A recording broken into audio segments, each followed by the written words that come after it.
Hola, buenos días, amorcitos bellos de mi corazón. ¿Cómo están? Espero que estén muy bien. Vamos a hacer la mini clase. Esta mini clase incluye los últimos temas de ciencias, ya para que terminemos ciencias por completo. ¡Emoción! Esos temas entre sí son un poquito diferentes, entonces vamos a ver dos temas y van a ser, pero chiquillos, que estoy a la par de una ventana y la cortina se me pone aquí en la cámara. Por el ventolero. Vamos a hacer dos temas y vamos a hacer dos prácticas de cada tema. Entonces, esto que vamos a hacer hoy no está en el folleto porque es de los temas nuevos. Entonces, tienen que fijarse en lo de los temas nuevos de ciencias, ¿ok? Vamos a empezar con cambios físicos y químicos. Y aquí es muy importante que determinemos estas dos palabras, físicos y químicos. Para comenzar, notemos que los dos. Miren, para subrayar más decentemente, porque ese subrayado. Los dos dicen cambios. O sea, algo sí va a cambiar. ¿Ok? Algo sí va a cambiar. Pero la diferencia está en que unos van a ser físicos y otros van a ser químicos. Quiero por un momento en que ustedes se pregunten qué diferencia hay entre físico y químico. ¿Ok? Físico tiene algo que ver con apariencia, nada más. Por ejemplo, ando los anteojos, me quito los anteojos. Sigo siendo yo, pero me veo diferente. Una persona que anda el pelo suelto, una persona que se amarra el pelo. O, a ver, ¿qué podemos poner? Otro cambio físico. Un hielo que se derritió. ¿Ok? Es solamente su apariencia. Ese hielo que se derritió sigue siendo agua, ¿ok? No cambió, no se convirtió en otra cosa. Sigue siendo agua, solo que derretida. ¿Ok? Eso es un cambio físico. Entonces, sí quiero que quede claro que los dos son cambios. O sea, algo sí va a cambiar. La diferencia es que un cambio va a ser de apariencia y otro cambio va a ser de su composición interna. Vamos a verlos con un poquito más de detalle. ¿Ok? Acá. La materia puede cambiar. Empecemos con los cambios físicos. No forman sustancias nuevas, cambian la forma o el estado, ¿ok? No forman sustancias nuevas, o sea, no se crea nada nuevo. La materia que estaba ahí sigue siendo esa misma materia, pero se ve diferente. Vean que el primero que les puse fue el hielo que se derrite, ¿ok? Sigue siendo agua, solamente que derretida. Y si digamos que se derritió en el vasito, vuelvo a meter el vasito al refrigerador y el hielo pues se va a volver a formar, ¿ok?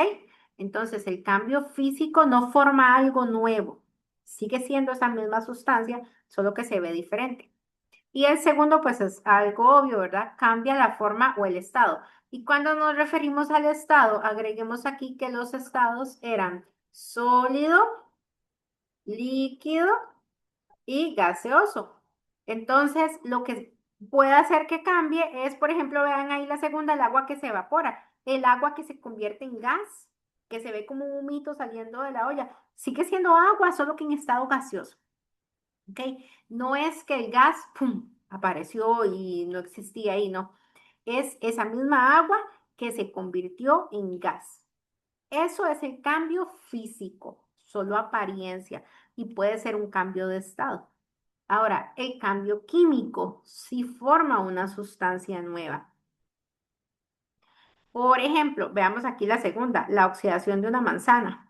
Si ustedes empiezan a comerse una manzana y de pronto los llaman, se acabó el recreo, piénsenlo así. Empezaron a morder la manzana, tres, cuatro mordisquillos que le dieron a la manzana, se acabó el recreo y usted, ay, ahorita me la como y la pone ahí en la gaveta. Cuando usted llega a esa manzana, no se va a ver tan apetitosa como antes, ¿verdad? Se va a ver oxidada, se le hace un colorcito como anaranjado fuerte, se vuelve más dulce y si la dejas más días ahí, que se te olvidó el viernes y el lunes regresaste y nadie la sacó de esa gaveta, ya ella va a estar probablemente descompuesta. Eso es un nuevo producto porque ese óxido que tiene la manzana no estaba ahí, es una sustancia nueva. que se formó ahí. Cambia la composición de la materia. Acuerdan que en el físico podía cambiar el estado, pero no la composición, el agua seguía siendo agua. En este caso, cuando hacemos combustión de la madera y la madera se quema, deja de ser madera y se convierte en ceniza, ya es otra cosa, en carbón, en ceniza, ya no es la misma sustancia, es otra composición química. Entonces, vean que el cambio químico es más profundo, es algo más este, irreversible, es algo que ya no podemos cambiar. Ese hielo que se derritió lo puedo volver a congelar, pero esa madera que se quemó, ya yo no la puedo volver a convertir en madera.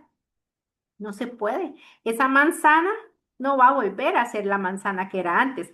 En cambio, si yo a esa olla, con el agua que se está evaporando, le pongo una tapa aquí, las gotitas, bueno, el humo que está subiendo, que es el agua en forma de gas, donde pega con la tapa, se vuelve a convertir en agua. Díganle a mamá que en algún momento en que esté cocinando, o a la abuelita, o a quien sea, en algún momento en que esté cocinando, pongan una tapa para que vean que ese humito, donde pega con la tapa, se vuelve a convertir en gotitas de agua.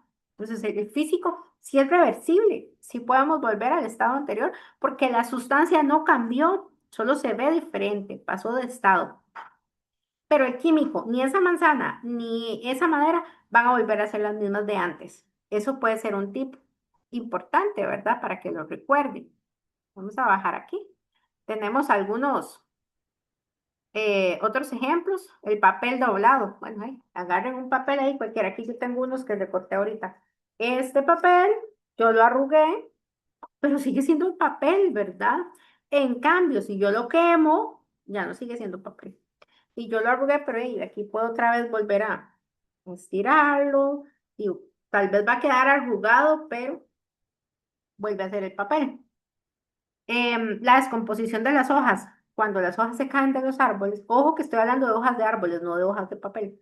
Cuando las hojas se caen de los árboles, poco a poco se empiezan como a descomponer, ¿verdad? Que ya se ponen anaranjadas, cafés, y ya después se deshacen completamente y sus minerales, sus nutrientes, todo regresa a la tierra. Y seguimos ahí como cuando veíamos el tema de fotosíntesis, ¿verdad? Que ya lo que se descompone regresa a la tierra y vuelve a comenzar el ciclo. El pan cortado sigue siendo pan, totalmente. Lo corté, se ve diferente, pero sigue siendo pan. Y si lo rayo, eso que rayan el pan para hacer después el pescadito empanizado, rayan el pan, esas boronitas, sigue siendo pan, no cambió su composición. En cambio, cuando yo hago la masita para hacer el pan y la meto al horno y enciendo el horno y se cocina, ahí sí hay una composición química. Ahí sí se convierte la harina, la levadura, todos los ingredientes que yo puse y se forma una sustancia nueva. Eso sí sería químico, pero solo cortar el pan es físico. La leche que se pone agria, la leche agria, no sé si la han tomado. Hay gente que le gusta, a mucha gente le gusta. Cambia la composición de la leche. Hay un proceso químico ahí que se está descomponiendo. Cada vez que vean en un ejemplo en el examen, que es algo que se está descomponiendo, algo que se está poniendo mal o que se está dañando, el cambio va a ser químico, ¿verdad? Algunas comparaciones, el físico cambia la forma o el estado, el químico cambia la composición de la materia, lo que está dentro de él. El físico no crea sustancias nuevas, es la misma sustancia, solo que se ve diferente. El químico sí crea sustancias nuevas. El físico es reversible. Yo puedo volver a congelar el vasito con agua, pero el cambio químico no siempre es reversible. Hay algunos casos en que sí, y estamos hablando de temas de laboratorio científicos. No es que yo pueda hacerlo así tan fácilmente. Y es muy poco lo que se puede hacer. Nos pasamos de página. Estando dentro del mismo tema, vamos a hablar de algunas sustancias. La materia, ahorita que vimos que la materia tiene cambios, la materia aquí también se puede clasificar en sustancias puras y en mezclas. Las sustancias puras están formadas por un solo tipo de materia y tienen una composición fija. Un solo tipo de materia y tienen una composición física. Por el contrario, la mezcla, escuchen la palabra, la mezcla está formada por dos o por más sustancias que no necesariamente están mezcladas químicamente. Pero lo que me interesa es que diferencien. La sustancia pura es un tipo de materia con una composición física y la mezcla, pues es una mezcla, ¿verdad? Son varios. Yo aquí tengo un maní, entonces el maní es una mezcla. Este maní tiene M&M's, tiene pasas, tiene M&M's, tiene otras cosillas. Es una sustancia. ¿Ven? Esto es una mezcla, perdón, una mezcla, perdón. Y por ejemplo, si yo, no es que no tengo el agua, tiene que ser, esa es la diferencia, ¿verdad? La sustancia pura, un solo tipo de materia con composición física y la mezcla formada por varias sustancias. ¿Ok? Ahora sí, bajemos. Vamos a enfocarnos en la sustancia pura. Hay dos tipos, elementos y compuestos. Los elementos es cuando solo tiene un tipo de átomo, un solo tipo de átomo. Por ejemplo, el oro, el hierro, ¿ok? Bueno, volvamos a Minecraft, ¿verdad? Esos elementos son aquellos minerales que ustedes extraen puros y que ya después ustedes los empiezan a mezclar y empiezan a hacer otras cosas. El compuesto es cuando ya se utilizan dos o más elementos unidos químicamente. Ven que aquí sí dice unidos químicamente. ¿Por qué? Porque, por ejemplo, el agua es una sola sustancia, pero está formada por dos moléculas de oxígeno y de hidrógeno y una molécula de oxígeno. Por eso se llama H2, dos de hidrógeno y una de oxígeno. ¿Ok? Sí necesito que se sepan la composición, que sepan que H2O es agua. La sal tiene sodio y cloro. Entonces, Na es sodio y Cl es cloro. Esa es la composición de la sal, pero la sal es una sola sustancia, solo que está formada por dos átomos, a diferencia del hierro, que es una sola sustancia, pero está formada solo por un átomo, que es el del hierro, ¿ok? Un tipo de átomo. Vamos a ver aquí abajo cuáles están. El oxígeno, el oxígeno es solo oxígeno. Cuando ustedes piensan en otros compuestos gaseosos que tienen dos moléculas de oxígeno, así, ya es diferente, pero el oxígeno solo es oxígeno. Y vean el azúcar. Bueno, el azúcar, la verdad, no me sé la composición. No me acuerdo qué significaba las C. Pero vean la composición tan compleja que tiene, ¿verdad? Tiene varias moléculas diferentes. Ahora, vámonos para las mezclas. Las mezclas son un poco más fáciles porque ustedes las ven comúnmente. Una mezcla homogénea es cuando, bueno, aquí tenía yo mi cafecito con leche, ¿verdad? Ya no, ya se evaporó. Yo mezclo el café, mezclo la leche, se ve como un cafecito más claro, pero yo no puedo ver dónde quedó la leche y dónde quedó el café. Se mezclaron. Eso es lo que pasa con el agua con sal o el refresco que tiene diferentes componentes, el vinagre, no se ve. O piensen ustedes cuando se hacen un fresquito de sirope. Echan el agua, echan el sirope, que es esa mielcita, ¿verdad? Lo revuelven y ya no se ven los componentes separados. En cambio, una ensalada, que sería una mezcla heterogénea, usted sí ve dónde está el tomate, si ve la lechuga, si ve el pepino, ve la zanahoria. En la arena con piedras, ustedes pueden ver perfectamente cuál es arena y cuál es piedra porque son diferentes. En el gallo pinto, por ejemplo, ustedes pueden ver dónde están los frijoles, dónde está el arroz, dónde está el culantro, dónde está el chile dulce, dónde está la cebolla. Esas son mezclas heterogéneas. Y bueno, el tarrito de maní que les enseñé ahorita es heterogéneo también, ¿verdad? Porque podemos ver sus componentes. En cambio, vean lo que tengo aquí, es que ustedes van a decir, ¿por qué la digan tantas cosas de comer ahí? El tajín tiene una composición, bueno, yo no veo esta letra, ¿verdad? Pero tiene diferentes componentes aquí. Y tal vez sí pudiéramos llamarle heterogénea porque si hay unos más que se ven negros, otros se ven anaranjaditos, entonces puede ser que unos sean un componente, los negros, digamos, y los anaranjados sean otro componente. Pero si están mezclados todos y no podemos diferenciar sus partes, es homogénea. ¿Ok? Entonces, homogénea no se distinguen las partes. Agarré leche, le eché 2 cucharaditas de chocolate en polvo, se me formó un chocolate bien rico, calientito para antes de acostarse a dormir. Es homogénea porque no puedo ver, no puedo separar cuál era el chocolate y cuál era la leche. La sustancia se ve mezclada completamente. Pero si yo agarro y me hago una ensalada de frutas, pongo helado, pongo manzana, banano, melón, piña, yo sí puedo diferenciar cuáles son las frutas. Entonces, esa sería heterogénea.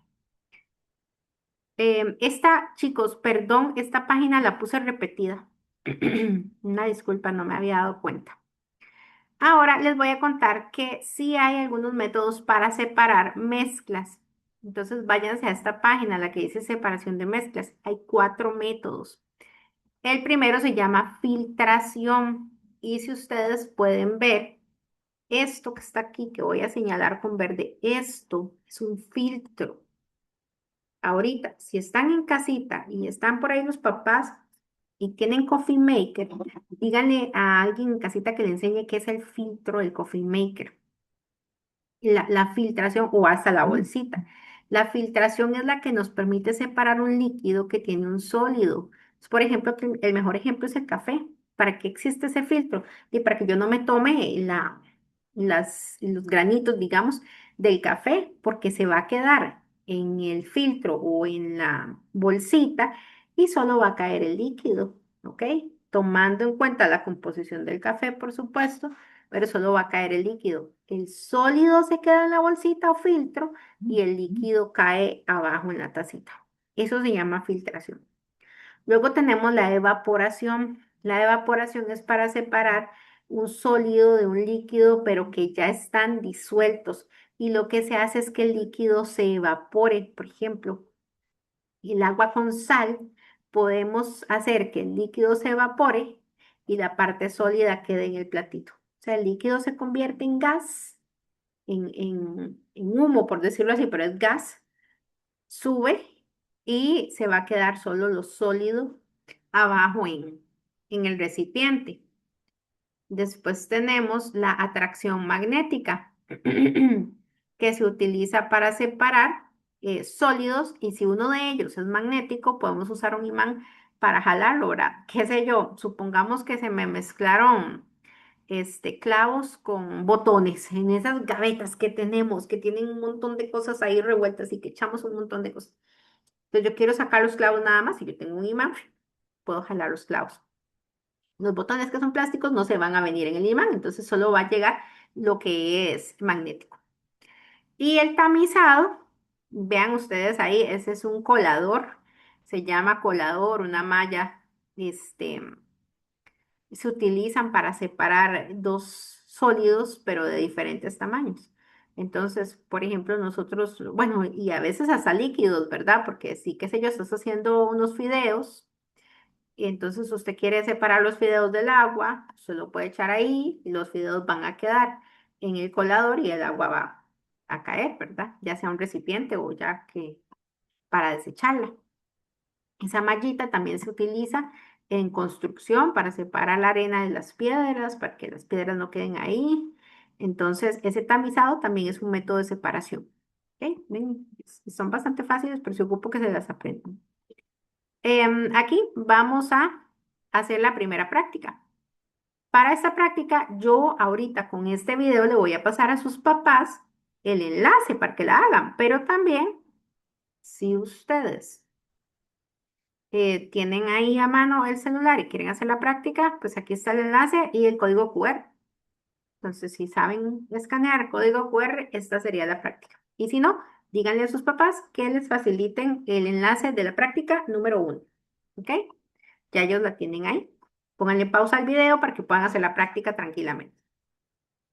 Y luego lo continúan. Yo voy a seguir aquí, como que ya ustedes hicieron la práctica. Bueno, ya la hicieron, ¿verdad?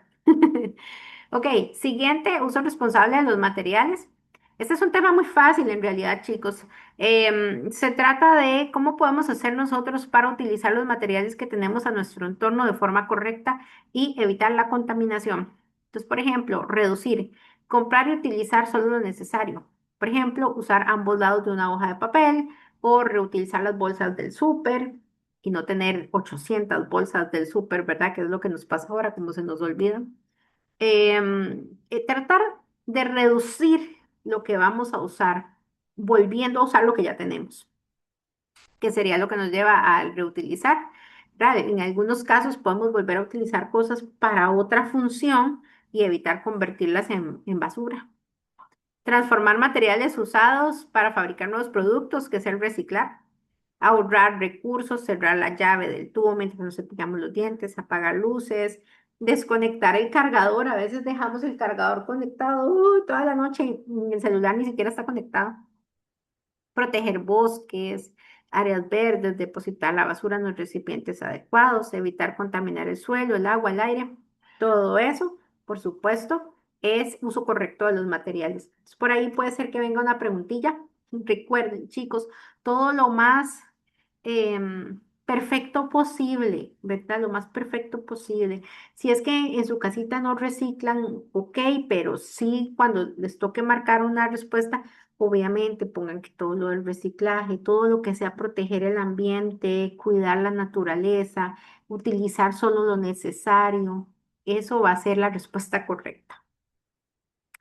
Siguiente tema, ahora sí, ya este sí es el último, chiquillos, y tiene que ver con la formación de la Tierra y del universo y del sistema solar. ¿Ok? Son tres paginitas nada más. Evolución de la Tierra y el desarrollo de la vida. La evolución del planeta Tierra. Ustedes saben que nuestro planeta ha cambiado considerablemente durante muchos millones de años. De hecho, si ustedes notan aquí, esta parte de Sudamérica, vean que calza como rompecabezas con África, ¿verdad? ¿Por qué? Porque en algún momento de nuestra historia solo había un continente y un océano. Y poco a poco, por el movimiento de las placas tectónicas, por diferentes situaciones naturales del planeta, todo esto se fue separando y formando lo que hoy conocemos. Y no ha dejado de cambiar. Por supuesto que en muchos años también, millones de años, pueda llegar a verse diferente. Entonces, la Tierra ha evolucionado y ha desarrollado la vida. Evidencias, bueno, formación de montañas y volcanes. Hace muchos años Costa Rica no existía. Acuérdense que esto fue como que gracias a la acción de los volcanes, de los temblores y todo, la tierra empezó a surgir del fondo marino. Entonces, podemos notar en esa formación cambios en los continentes y en los océanos, cambios en el clima y en el ambiente. La vida se ha desarrollado desde formas simples hasta la gran diversidad actual. En la era paleozoica, las primeras formas de vida eran marinas, peces, plantas, cositas así como que muy sencillas, nada muy complejo. En la Mesozoica ya se empezaron a desarrollar seres mucho más complejos que serían los dinosaurios. En la Cenozoica aparecen los mamíferos y los seres humanos. Entonces vean que como que va de lo más sencillo y poco a poco evolucionando. Aquí ni nos imaginemos, perdón, que puede seguir, ¿verdad? ¿Para qué han servido los fósiles? Los fósiles nos han permitido reconocer toda esa evolución, cómo era antes. Se encuentra un ser vivo, bueno, ya no vivo, digamos, pero se encuentra en evidencia de su cuerpo, cómo eran sus extremidades, de qué se alimentaba, etcétera, cómo era el clima, en qué trabajaban, cómo se vestían. Todo eso se puede descubrir gracias a los fósiles, que son restos o huellas de seres vivos que quedaron atrapados en las rocas, en el hielo, en diferentes partes del relieve terrestre y que al descubrirlos nos permite estudiar ese pasado. Vamos a ver algunos de los periodos y evolución de la Tierra. El periodo precámbrico, se forma la Tierra, se forman océanos, la atmósfera y aparecen los primeros seres vivos que son microscopios, como esas bacterias que ustedes pueden ver ahí. ¿Se acuerdan cuando vimos los reinos, los protozoarios? El reino protista, ¿ok? Es el que menos conocemos en la actualidad, pero vean que es el primero que apareció y por eso le podemos llamar que es el más primitivo, es el más sencillo. Para la era paleozoica aparecen peces, anfibios, algunas plantas terrestres y gran diversidad de vida marina. Ahora que les estoy leyendo esto, hay un documental, creo que está en Disney, en la plataforma de Disney. Ahorita lo busco y si no les pongo a los papás, lo pueden ver, es muy bonito, muy interesante y explica todo esto. De aquí al examen, son varios capítulos, como seis. De aquí al examen, puede ser que ya los hayan visto todos. Y todo lo hicieron recreándolo, ¿verdad? Entonces se ve muy, muy, muy bonito. Para la era paleozoica, bueno, les decía, las primeras plantas y ya mucha más diversidad de vida marina. Para la mesozoica, los dinosaurios, las aves, los primeros mamíferos. Para la cenozoica, mamíferos más complejos, ¿verdad? Como el elefante, el ser humano y la biodiversidad actual que conocemos, diversidad de plantas, de animales, de insectos. Y bueno, aquí ya está otra vez ahí lo de los fósiles que nos permiten recrear eso que les decía, el documental que está en Disney, obviamente con inteligencia artificial, ¿verdad? Podemos ver cómo, valga la redundancia, se veía todo en esas épocas, cómo se veía, quién cazaba a quién, dónde se escondían, qué comían, por qué se extinguieron ciertas especies, qué pasó. Es un poco triste en algunos aspectos porque sí se veía cuando ya cerraba una era y comenzaba la otra, por qué, qué era lo que escaseaba, qué no pudieron comer, qué no pudieron hacer, qué pasó. Todo eso los fósiles nos permiten verlo. Devolviéndonos un poco más, debí empezar con esta, ¿verdad? El origen del universo, ¿verdad?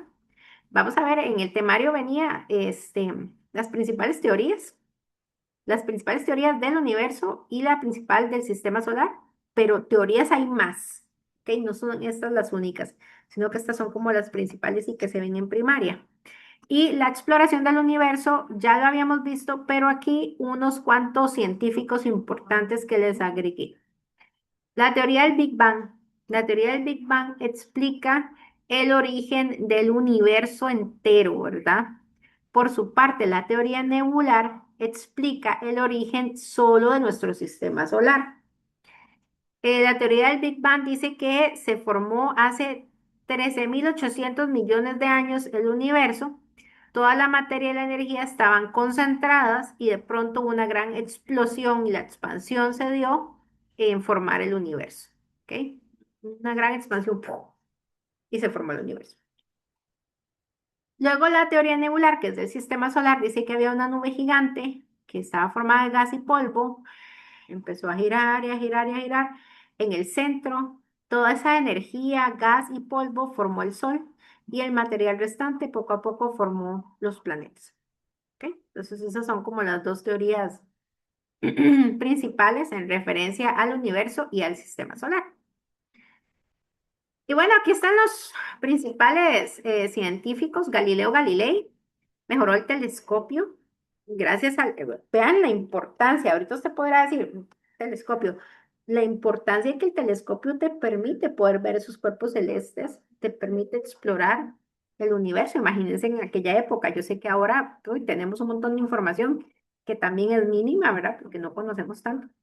Pero en aquella época un telescopio, wow, observó planetas, lunas, súper importante. Luego viene Nicolás Copérnico, que propuso que los planetas giraban alrededor del Sol. Vean qué importante observación para un momento en que no podíamos saberlo, ¿verdad? Entonces él determinó, mira, yo estoy viendo el Sol en algún momento, después ya no lo veo, se hace de noche. Todas esas observaciones que ahorita a nosotros nos parecerán muy obvias, en aquel momento muy importantes. Johannes Kepler explicó que los planetas se mueven en órbitas elípticas. Ese dibujito, chicos, es que así es, ¿verdad? Digamos, este es el planeta y él se va a mover en esta órbita siempre, siempre, siempre cumple con esa órbita. Por eso no chocan, porque la órbita es el camino, cada quien tiene su propia órbita. Isaac Newton, con la típica manzanita, ¿verdad? Que le cayó en la cabeza, explicó la ley de la gravedad. Yo lo hubiera explicado cayéndome porque soy buenísima para caerme, chiquillos, buenísima. Entonces yo creo que yo hubiera dicho, ah, mira, algo me jala al piso constantemente. Entonces, estos son los científicos hay más, como les digo, hay más teorías, hay más científicos, hay más aportes tecnológicos mucho más complejos y si les interesa este tema, los invito a explorar mucho porque es muy bonito, pero eso es como lo principal, ¿verdad? Lo básico. ¿Para qué sirven todos estos aportes, satélites, cohetes, telescopios, estaciones espaciales, GPS, todo lo que hemos usado para avanzar tecnológicamente en la exploración del espacio? Estudiar los planetas, los cuerpos celestes, conocer las galaxias, el universo, mejorar la comunicación en la Tierra, predecir fenómenos atmosféricos con todos los satélites meteorológicos, etcétera. Es bien importante, ¿verdad? Ok, chiquillos, hagamos la práctica 2 y ya después de eso terminamos. Igual sus papás van a tener el enlace de la práctica 2, pero por acá les pongo el código QR y el enlace por si la pueden hacer de una vez. Es este. Y si no, en este momento le piden a la persona que está en el grupo de WhatsApp que les pase el enlace de la práctica 2 y la hacen de una vez, que tiene que ver con este segundo tema que vimos ahora. Y eso es todo por hoy, chiquillos. Espero que les haya gustado la clase, la mini clase. Perdón por mandárselas tarde, tuve un problema técnico, pero ya está aquí. No es necesario que la hagan antes del jueves, si la pueden hacer bien, y si no, pues la hacen un poquito después, porque ya este jueves nos vamos para estudios sociales. Bueno, chicos, que tengan linda semana, chaito.